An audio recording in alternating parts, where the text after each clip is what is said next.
आज हम एक बहुत ही दिलचस्प और सच कहूं तो विशाल विषय की गहराई में उतर रहे हैं। भारतीय इतिहास के लगभग 5000 वर्षों की यात्रा। हमारे सामने जो स्रोत सामग्री है वो हमें कांस्य युग की शुरुआत से लेकर आधुनिक भारत की दहलीज तक ले जाती है। और देखिए, ये सिर्फ राजाओं, साम्राज्यों और युद्धों की कहानी ही नहीं है, बल्कि ये एक सभ्यता के, आप कह सकती हैं, निरंतर प्रवाह की, सांस्कृतिक आदान प्रदान की और हाँ, बौद्धिक विकास की भी गाथा है। तो चलिए इस सफर की शुरुआत करते हैं।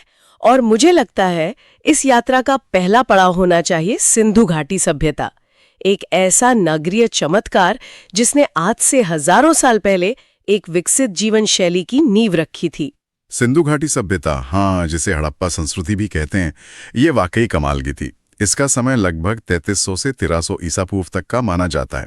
जरा सोचिए, उस जमाने में योजनाबद्ध शहर थे, पक्की ईंटों के मकान, सड़कें एक दूसरे को समकोण पर काटती थी और शायद सबसे अद्भुत, हर घर से जुड़ी हुई बेहतरीन जल निकासी व्यवस्था। स्रोत बताते हैं कि ये मेहरगढ़ जैसी जो पहले की ग्रामीण संस्कृतियां थीं, उनके बाद विकसित पहली महान नगरीय सभ्यता थी। अच्छा, उनके सामाजिक जीवन के बारे में भी स्रोत काफी कुछ बताते हैं। जैसे ये माना जाता है कि ये समाज शायद मातृ प्रधान था और व्यवसाय के आधार पर वर्ग बटे हुए थे, जैसे विद्वान, योद्धा, व्यापारी और कारीगर मजदूर वर्ग। खानपान में शाकाहारी और मांसाहारी दोनों चीजें थीं और कपड़े भी ऊनी और सूती दोनों तरह के इस्तेमाल होते थे। मनोरंजन के लिए भी कई साधन थे, जैसे नृत्य, संगीत, पासे का खेल, शिकार वगैरह। अर्थव्यवस्था का आधार तो कृषि ही थी। वो गेहूं, जौ, कपास, मटर, तिल ऐसी फसलें उगाते थे और इतना अनाज पैदा करते थे कि बड़े शहरों की जरूरतें पूरी हो सकें। एक दिलचस्प बात ये भी है कि कहते हैं ये दुनिया में सबसे पहले कपास उगाने वाले और सूत काटकर कपड़ा बनाने वाले लोग थे। व्यापार के लिए वो चीजों का आदान प्रदान करते थे, मतलब बार्टर सिस्टम था, क्योंकि उस समय सिक्के तो चलते नहीं थे। लेकिन हाँ, वे अपनी खास मोहरों का इस्तेमाल जरूर करते थे। उन पर अक्सर जानवरों की आकृतियां और कुछ लिपि के चिन्ह बने होते थे। हो सकता है ये आज के जमाने के ब्रांड लोगो या व्यापारिक पहचान चिन्ह की तरह काम करती हो, है ना? मतलब माल किसने भेजा या उसकी क्वालिटी क्या है ये पता चलता हो। और उनका व्यापार दूर दूर तक फैला था। स्रोत बताते हैं कि मेसोपोटामिया यानी आज का इराक और ओमान तक समुद्री रास्ते से व्यापार के सबूत मिले हैं। हाँ, ये बहुत महत्वपूर्ण बात है। और यहीं पर सिंधु घाटी की जो राजनीतिक व्यवस्था है वो एक पहेली बन जाती है। जो स्रोत उपलब्ध हैं उनके अध्ययन से इतिहासकारों में इस पर काफी मतभेद है। हमें जैसे पारंपरिक राजतंत्र में होता है, कोई बड़ा सा महल या राजा की विशाल मूर्तियां, वैसी कोई चीज नहीं मिलती। लेकिन दूसरी तरफ आप देखें तो पूरे विशाल क्षेत्र में, जो आज के पाकिस्तान और उत्तर पश्चिमी भारत तक फैला था, गजब की एक रूपता दिखती है। जैसे ईंटों का एक निश्चित आकार, मानकीकृत बाट और माप, एक जैसी मोहरें, ये सब चीजें किसी न किसी तरह की मजबूत केंद्रीय सत्ता की ओर इशारा तो करती हैं, जिसने ये मानक लागू किए होंगे। तो फिर सवाल उठता है कि ये सत्ता आखिर थी किसके हाथ में? कुछ विद्वान हैं जैसे अर्नेस्ट मके और हंटर, वो मानते हैं कि ये एक तरह का जनतंत्रात्मक शासन रहा होगा, शायद नगर राज्यों का कोई संघ। वहीं स्टुअर्ट पिगट जैसे इतिहासकार इसे पुरोहित वर्ग का शासन मानते हैं, एक केंद्रीकृत, शायद कुछ हद तक निरंकुश शासन। एक और संभावना ये भी जताई जाती है, जो मुझे ज्यादा तार्किक लगती है, कि सत्ता शायद किसी एक राजा के बजाय व्यापारियों या अभिजात वर्ग की किसी समिति या परिषद के हाथ में रही हो, जो व्यापारिक गतिविधियों और नागरिक व्यवस्था को नियंत्रित करती थी।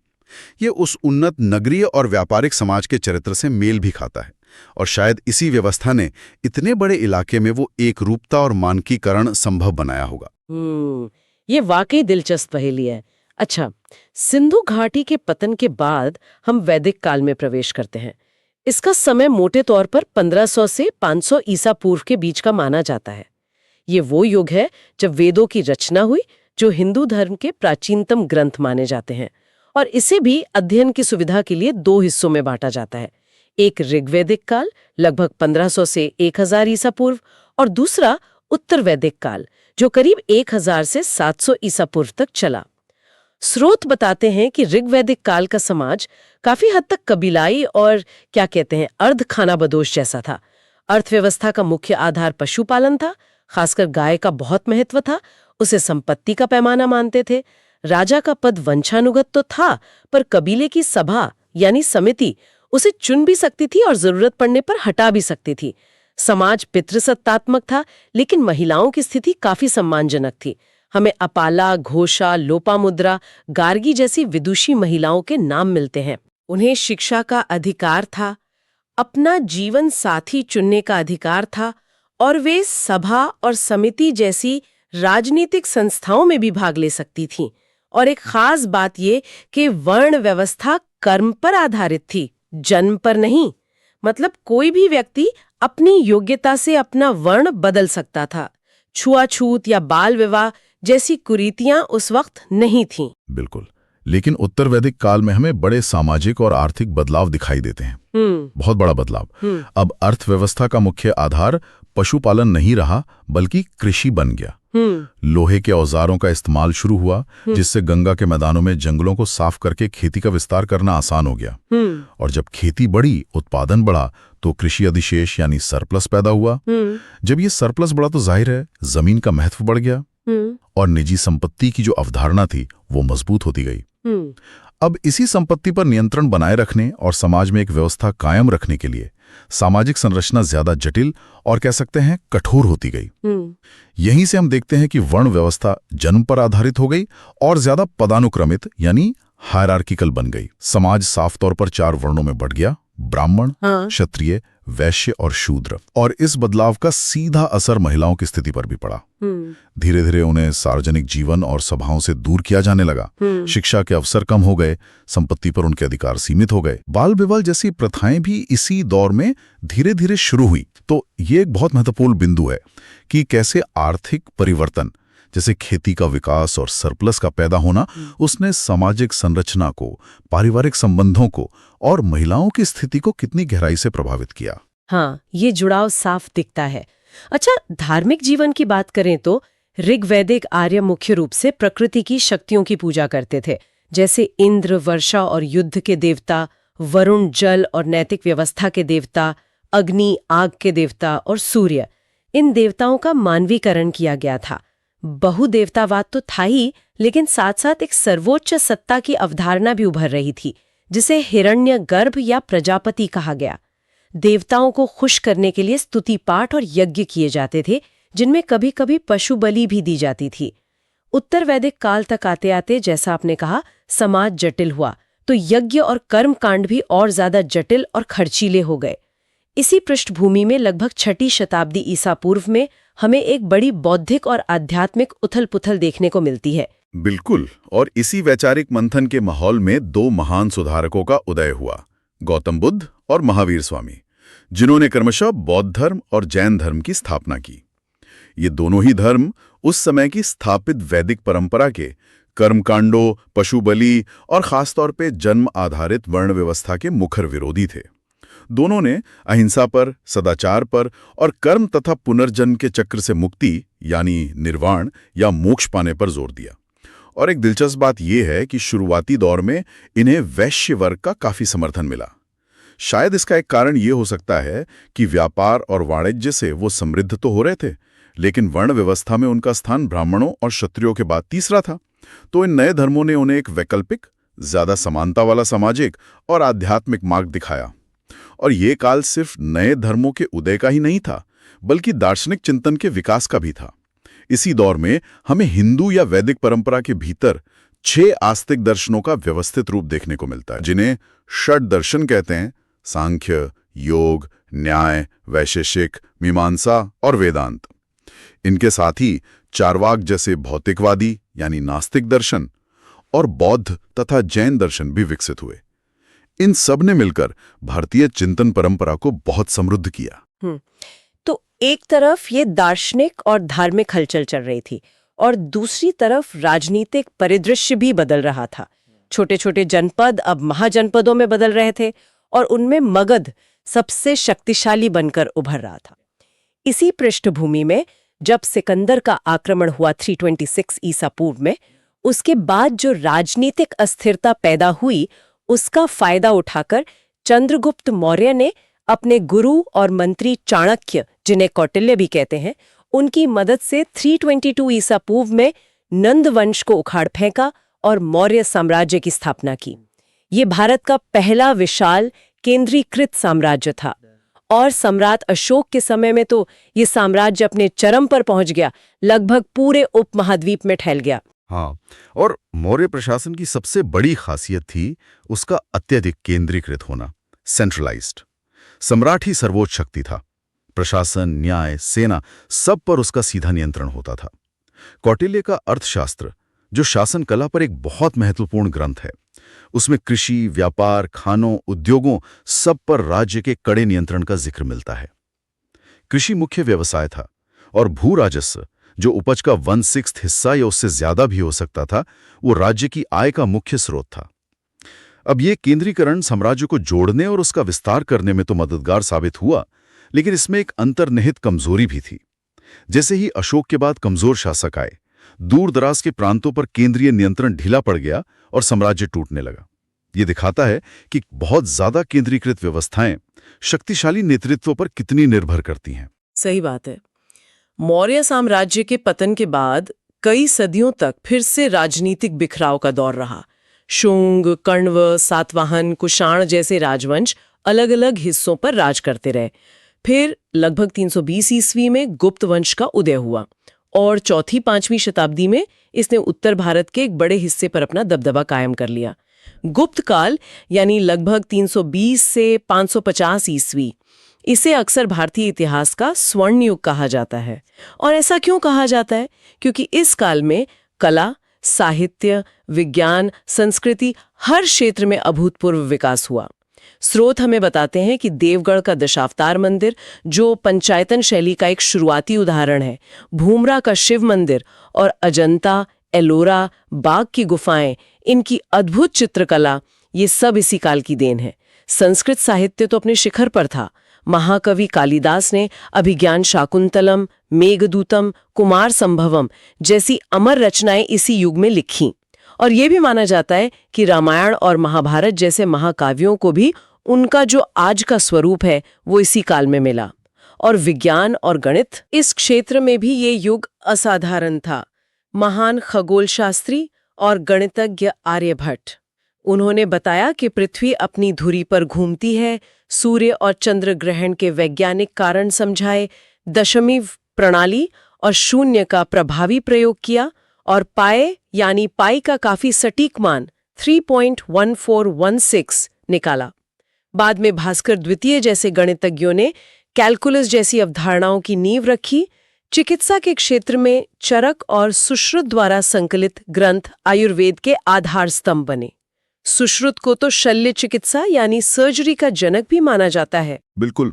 और यहाँ मौर्य और गुप्त प्रशासन की तुलना करना बड़ा दिलचस्प है, जैसा कि शायद स्रोत सामग्री की एक सारणी में भी संकेत दिया गया है।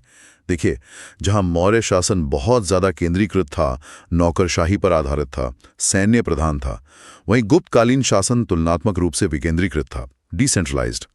गुप्त सम्राट महाराजाधिराज, परम भट्टारक जैसी बड़ी बड़ी उपाधियों तो लेते थे, लेकिन वे असल में अपने अधीन सामंतों और स्थानीय शासकों के जरिए शासन चलाते थे। प्रशासन में मंत्रियों और स्थानीय परिषदों की भूमिका भी महत्वपूर्ण थी। अब इस विकेंद्रीकृत व्यवस्था और सामंतवाद के उदय ने एक तरह से स्थानीय स्तर पर कला, साहित्य और विज्ञान को फलने फूलने का ज्यादा मौका दिया। शायद राज्य का सीधा नियंत्रण कम होने से कलाकारों, विद्वानों, वैज्ञानिकों को ज्यादा स्वतंत्रता मिली, जिससे वो रचनात्मक ऊर्जा का विस्फोट हुआ और ये स्वर्णयुग संभव हो पाया। तो हम कह सकते हैं कि गुप्तों की प्रशासनिक व्यवस्था, जो मौर्यों की तुलना में थोड़ी शिथिल थी, उसने वास्तव में सांस्कृतिक समृद्धि को बढ़ावा दिया। ये एक विरोधाभास जैसा लगता है, पर है दिलचस्प। हाँ, ये सोचने वाली बात है। अच्छा, गुप्त साम्राज्य के पतन के बाद भारत में फिर से राजनीतिक बिखराव का दौर आया। अब हम मध्यकाल की ओर बढ़ते हैं। 1206 ईस्वी में मोहम्मद गौरी के एक गुलाम सेनापति थे, कुतुबुद्दीन ऐबक। उन्होंने दिल्ली में एक स्वतंत्र सल्तनत की स्थापना की, जिसे दिल्ली सल्तनत कहा जाता है। ये सल्तनत 1526 ईस्वी तक चली और इस दौरान गुलाम वंश, खिलजी वंश, तुगलक वंश, सैयद वंश और लोदी वंश ने शासन किया। सल्तनत काल में सुल्तान सर्वोच्च शासक तो होता था, लेकिन उसे शक्तिशाली तुर्की अमीरों, उलेमा यानी धार्मिक विद्वानों और दूसरे अधिकारियों के साथ सत्ता साझा करनी पड़ती थी। प्रशासन के लिए साम्राज्य को इक्ता में बांटा गया था। इक्ता एक तरह की जमीन होती थी जो सैन्य या प्रशासनिक अधिकारियों को उनकी सेवाओं के बदले दी जाती थी। इक्ता का जो प्रमुख होता था उसे मुक्ति या वली कहते थे। उसका काम था अपने इलाके से भू राजस्व वसूलना और कानून व्यवस्था बनाए रखना। ये व्यवस्था कुछ हद तक विकेंद्रीकृत थी, पर सुल्तान इन पर नियंत्रण रखने की कोशिश करते थे। सामाजिक तौर पर देखें तो इस काल में भारतीय समाज में मुस्लिम समुदाय एक महत्वपूर्ण शासक वर्ग के रूप में स्थापित हुआ। समाज मुख्य रूप से हिंदू और मुस्लिम समुदायों में बटा था। हालांकि दोनों के बीच सांस्कृतिक आदान प्रदान भी होता रहा, जिसे हम गंगा जमुनी तहजीब कहते हैं। मुस्लिम समाज में भी जातीय और नस्लीय आधार पर बंटवारा था, जैसे तुर्क, अफगान, ईरानी, भारतीय मुसलमान, और पद के हिसाब से भी खान, अमीर, मलिक जैसे वर्ग थे। गुलामी प्रथा मौजूद थी और महिलाओं में पर्दा प्रथा काफी व्यापक थी। अर्थव्यवस्था का आधार तो कृषि ही रही। भू राजस्व, जिसे खराज कहते थे, वो राज्य की आय का मुख्य स्रोत था। अलाउद्दीन खिलजी जैसे शासकों ने तो इसे बढ़ाकर उपज का आधा यानी 50% तक कर दिया था। इसके अलावा गैर मुस्लिमों पर जजिया नाम का एक धार्मिक कर भी लगाया जाता था। स्रोत बताते हैं कि ये आय का एक जरिया तो था, लेकिन कभी कभी सामाजिक तनाव का कारण भी बनता था। फिर आया 1526 का साल। मध्य एशिया से आए एक शासक बाबर ने पानीपत की पहली लड़ाई में दिल्ली सल्तनत के आखिरी सुल्तान इब्राहिम लोधी को हरा दिया और भारत में मुगल साम्राज्य की नींव रखी। मुगल शासन भारत में लगभग 1857 तक चला। हालांकि असल में प्रभावी वो 1707 औरंगजेब की मृत्यु तक ही रहा। मुगल बादशाहत एक अत्यंत केंद्रीकृत और निरंकुश राजतंत्र का उदाहरण थी। सम्राट ही राज्य का सर्वोच्च प्रमुख था। कानून, न्याय, प्रशासन, वित्त, सेना सब उसी के अधीन थे। हाँ, और मुगल प्रशासन की सबसे महत्वपूर्ण और एक तरह से नई व्यवस्था थी अकबर द्वारा शुरू की गई मनसबदारी प्रणाली। ये एक एकीकृत प्रशासनिक व्यवस्था थी जिसने मिलिट्री और सिविल एडमिनिस्ट्रेशन को एक साथ जोड़ दिया। हर अधिकारी को एक मनसब यानी एक पद या रैंक दिया जाता था। इसके दो भाग होते थे, जात और सवार। जात से अधिकारी का व्यक्तिगत पद और वेतन तय होता था, जबकि सवार से यह तय होता था कि उसे कितने घुड़सवार सैनिक रखने हैं। इन मनसबदारों को वेतन नकद में ना देकर अक्सर जागीर यानी भूमि अनुदान के रूप में दिया जाता था, जिससे वो राजस्व वसूल कर अपना वेतन और अपने सैनिकों का खर्च निकालते थे। और एक महत्वपूर्ण बात यह थी कि ये जागीरें वंशानुगत नहीं थीं और मनसबदार का तबादला भी होता रहता था। इस व्यवस्था ने साम्राज्य को मजबूत करने, प्रशासन में एक रूपता लाने और एक विशाल सैन्य बल खड़ा करने में बहुत महत्वपूर्ण भूमिका निभाई। लेकिन जैसा कि अक्सर होता है, जो व्यवस्था सफलता का कारण बनती है वही कभी-कभी समस्याओं का स्रोत भी बन जाती है। स्रोत इस विरोधाभास को भी दिखाते हैं। जैसे जैसे मुगल साम्राज्य फैला, मनसबदारों की संख्या भी बढ़ती गई, लेकिन उन्हें देने के लिए अच्छी और उपजाऊ जागीरों की कमी होने लगी। इसे जागीरदारी संकट कहा जाता है। अब अच्छी जागीर पाने के लिए मनसबदारों में होड़ मचने लगी, जिससे प्रशासन में भ्रष्टाचार बढ़ा, अक्षमता बढ़ी।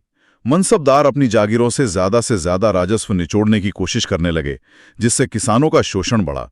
और जब केंद्रीय सत्ता कमजोर पड़ी तो कई मनसबदार लगभग स्वतंत्र शासकों की तरह व्यवहार करने लगे। इस तरह जो मनसबदारी व्यवस्था मुगल साम्राज्य की ताकत थी, वही आखिरकार उसके पतन के कई कारणों में से एक बन गई। ये एक क्लासिक उदाहरण है कि कैसे एक सफल सिस्टम अपनी ही सफलता के बोझ तले दब सकता है। ये बात है। अच्छा, मुगल कालीन समाज में भी हमें गहरी सामाजिक और आर्थिक असमानताएं देखने को मिलती हैं, है ना?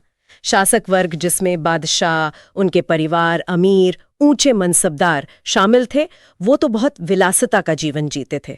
वहीं दूसरी ओर आम जनता, खासकर किसान और कारीगर, उनका जीवन काफी कठिन था और उन्हें भारी करों का बोझ उठाना पड़ता था।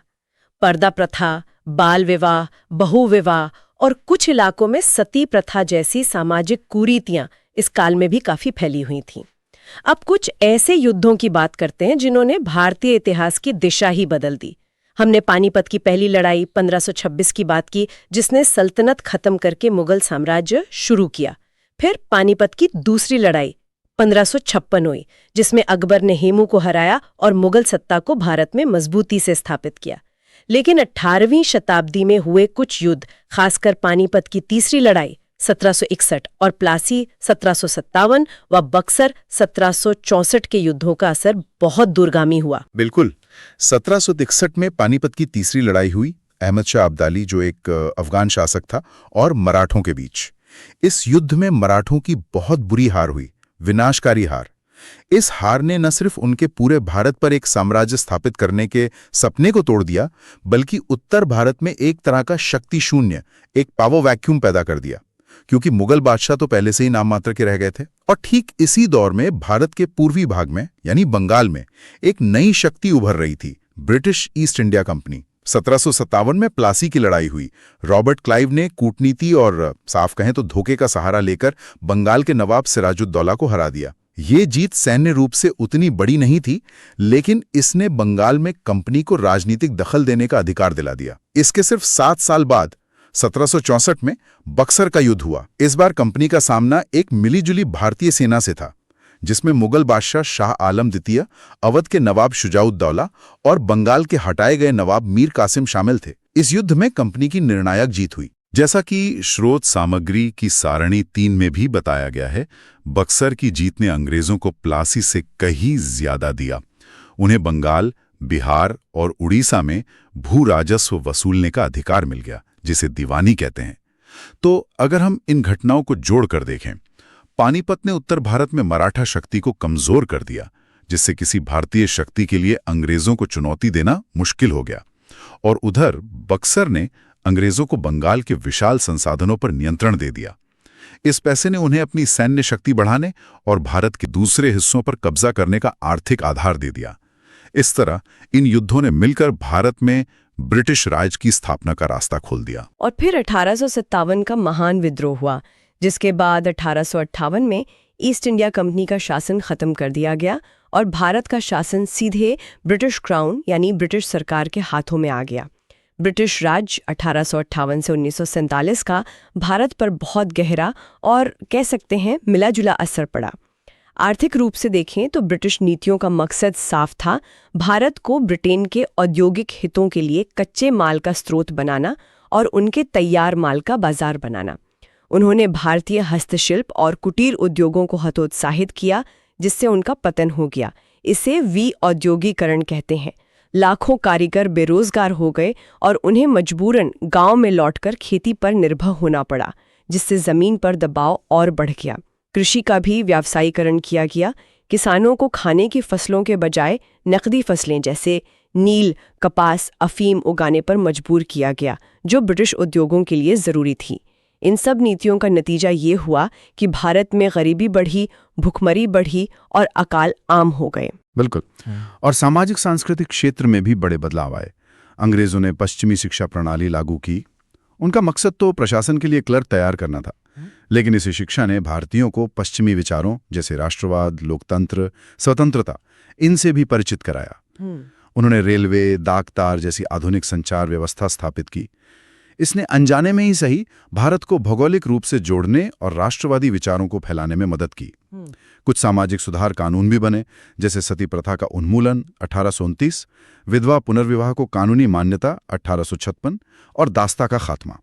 हालांकि इनका मकसद मानवीय था, पर कई रूढ़िवादी भारतीयों ने उन्हें अपनी सामाजिक और धार्मिक परंपराओं में दखलंदाजी माना। और इसके साथ ही अंग्रेजों ने प्रशासन और सेना में भर्ती हो या राजनीतिक सुधार अक्सर फूट डालो और राज करो की नीति अपनाई। इसने भारत में मौजूद धार्मिक और जातीय समूहों, खासकर हिंदुओं और मुसलमानों के बीच दूरियों को और बढ़ाया। हाँ, और इसी शोषणकारी और भेदभाव वाले शासन की पृष्ठभूमि में भारत का स्वतंत्रता संग्राम विकसित हुआ। 1857 का विद्रोह, जिसे भारत का पहला स्वतंत्रता संग्राम भी कहते हैं, वो कई कारणों का नतीजा था। राजनीतिक कारण थे, जैसे लॉर्ड डलहौजी की हड़प नीति। आर्थिक कारण थे, भारी लगान, किसानों कारीगरों का शोषण।